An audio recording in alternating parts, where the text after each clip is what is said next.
June 16. It's a story etched in our popular culture. A group of students hits the streets, marching against a racist government. The march sparks a wave of protests, paving the way for democracy nearly 20 years later. It's an epic tale.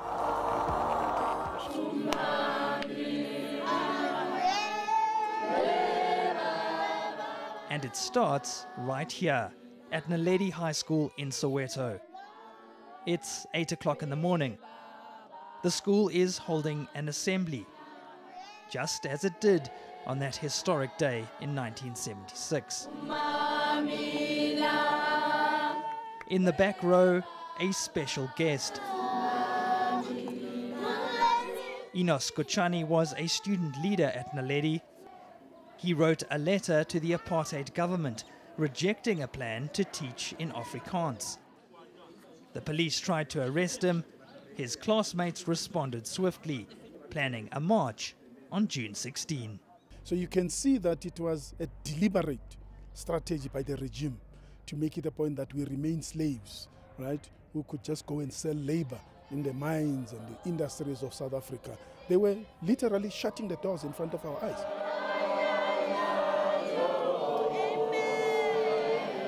There's a special room here dedicated to freedom fighters, but many of them have passed away. My hero was Nelson Tata Madiba, so there's no other hero who can take his place, so there are no modern heroes now. Tsietsi Mashinini's statue has pride of place in Soweto. He's a legend in these parts, coming face to face with police and refusing to back down. Hundreds of pupils also gathered at Morris Isaacson High School. They were led by Tsietsi Mashinini, a charismatic young man who would quickly emerge as an enemy of the apartheid government. Some pupils at the school are now finding new heroes. They're drawing inspiration from Fees Must Fall, the campaign for higher education. Those university students are my heroes because now they get to raise awareness of something that we as the youth were not aware of. So now that I'm in matric, I can feel the reality now that I have to go to tertiary education institution. This group is determined to help find solutions to the country's problems. How's it guys? My name's Shane and I'm 18 and I'm in matric this year. Shane Basson loves technology. He provides advice to a company which consults with big brands. But he thinks politicians can learn a few tricks as well. We can't all be in parliament. We can't all sit in one of the seats. But what we can all do is we all can post on Facebook and we all can share something on Twitter. And if political leaders recognize that, if they're looking at our point of view, then it's going to affect what's happening in parliament. So you're bringing all of the youth in parliament just via the internet. Tanith Madurai is part of the same research team. She doesn't have a political hero, but she wants to be the kind of leader who listens to people.